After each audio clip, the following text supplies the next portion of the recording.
السلام علیکم ورحمۃ اللہ وبرکاتہ۔ الحمدللہ وکفا والصلاة والسلام علی من لا نبی بعد اعوذ باللہ من الشیطان الرجیم بسم اللہ الرحمن الرحیم۔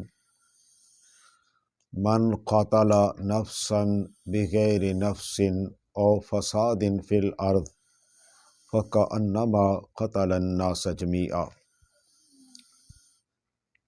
میرے محترم بھائیوں، اللہ تعالیٰ نے یہ واضح طور پر فرمایا ہے کہ جو شخص کسی جان کو مارے گا، قتل کرے گا بغیر کسی وجہ کے، بغیر کسی سبب کے، اور اگر سبب بھی ہو تو وہ تو حکومت کا، ریاست کا کام ہوتا ہے نا، تو کسی اور کو تو اس کی اجازت نہیں۔ بالکل اگر کسی نے قتل کر دیا تو کتنا بڑا گناہ ہے۔ فَكَأَنَّمَا قَتَلَ النَّاسَ جَمِيعًا، گویا کہ اس نے پوری انسانیت کو قتل کر دیا۔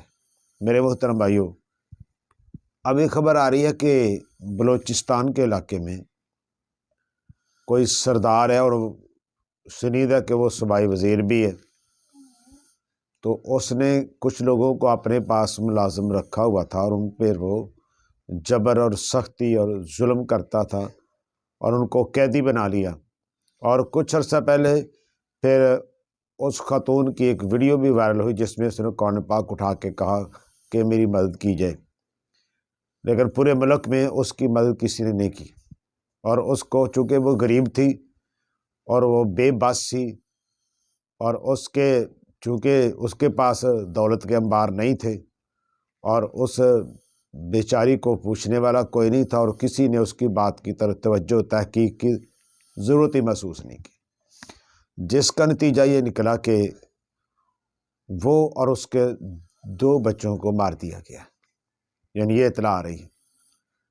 میرے محترم بھائیوں، یہ معمولی بات نہیں، یہ پورے معاشرے، پورے ملک کے لیے بہت بڑا تمانچہ ہے، بہت بڑا المیہ ہے کہ ایک بات منظر عام پر آ جاتی ہے لیکن اس کا پھر بھی کوئی بندوبست نہیں کیا جاتا۔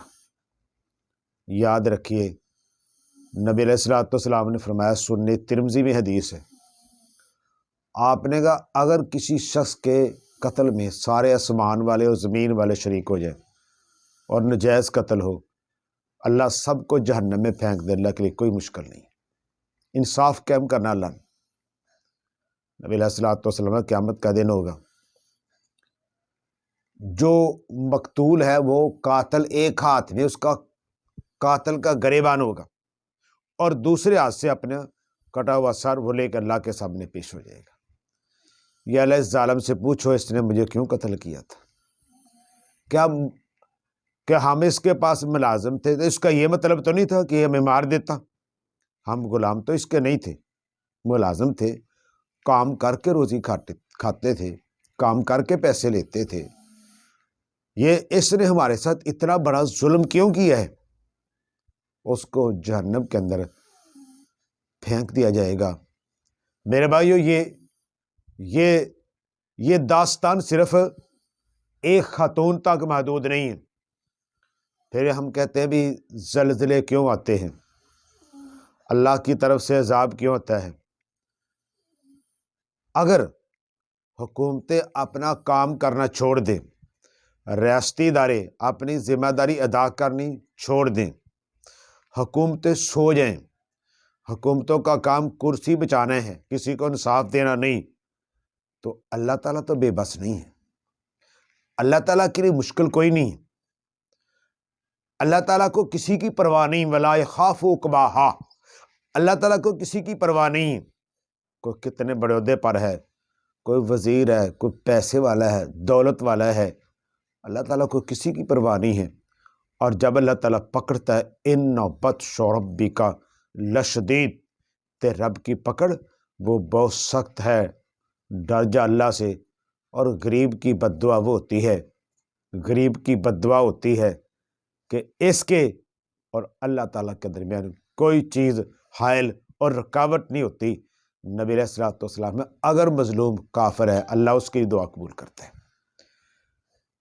اس لیے بچ جو ان کی بد دعاؤں سے، ورنہ سیلاب، زلزلے، آندھی، طوفان، پتھروں کی بارش، بھوک، افلاس، جان مال کی کمی، قحط سالی، اللہ تعالیٰ کے اتنے زیادہ لشکر ہیں کہ اللہ نے کہتا کن ہو جا فیکون، فوراً ہو جاتا ہے۔ اور اس بات کے اوپر بڑا افسوس ہے، دکھ ہے، اور یہ بات یہاں تک محدود نہیں ہے۔ ہمارے ملک کے اندر بہت سے طبقے ایسے ہیں جن کے ساتھ بہت کچھ ہو رہا ہے، لیکن وہ اس لیے مخفی ہے کہ کرنے والے امیر لوگ ہیں، اور جن کے ساتھ ہو رہا ہے وہ غریب لوگ ہیں۔ نہ ان کے بارے میں قانون سازی ہوتی ہے، نہ ہمارے اسمبلیوں میں بیٹھنے والے جو ممبران ہیں وہ بھی بات نہیں کرتے، کیونکہ ان کا اپنا پیٹ ننگا ہو جاتا ہے۔ ذرا مجھے بتائیں، جو لوگ اینٹوں کے بھٹوں پر کام کرتے ہیں ان کا کبھی آپ نے حال پوچھا جا کے؟ وہ صرف یہ کہ کوئی تھوڑا بہت ایڈوانس لے لیتے ہوں گے، اس کے نام پہ ایسے لوگوں کو بہت سے بھٹوں کے اوپر غلام بنا کر رکھا ہوا ہوتا ہے، اپنی مرضی سے کام لیتے ہیں، مرضی سے مزدوری دیتے ہیں، اور بھی بہت سے ایسی نجائز ان کے مطالبے ہوتے ہیں جو میں بتاتے ہوئے شرم محسوس کر رہا ہوں۔ ذرا سروے کر لیں ان بچیوں کا جو امیروں کے گھروں کے اندر کام کرتی ہیں، قانون سازی کر لیں، اسمبلیوں میں بیٹھنے والے قانون پاس کر لیں، بھائی یہ کر لو وہ کر لو، تمہیں کچھ بھی توفیق نہیں ہے، اس لیے کہ جہاں بات ہوتی ہے امیروں کی، جہاں بات ہوتی ہے صاحب ثروت لوگوں کے خلاف قانون بنانے کی، وہاں ان کی اسمبلیاں بھی جواب دے جاتی ہیں، ان کی قومی اسمبلی، صوبائی اسمبلی کوئی نہیں بولتا، کیونکہ مسئلہ امیروں کا ہوتا ہے۔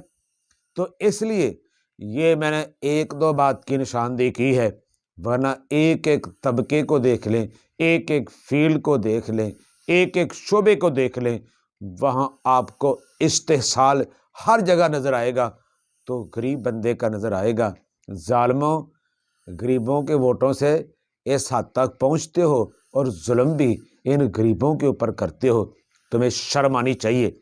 اور بلکہ شرم کا لفظ تو اتنا ہلکا لفظ ہے، شرم کا لفظ ان کے لیے تو اتنا تھوڑا سا لفظ ہے، اور میں سمجھتا ہوں لعنت کا لفظ بھی اس سے بہت کم ہے۔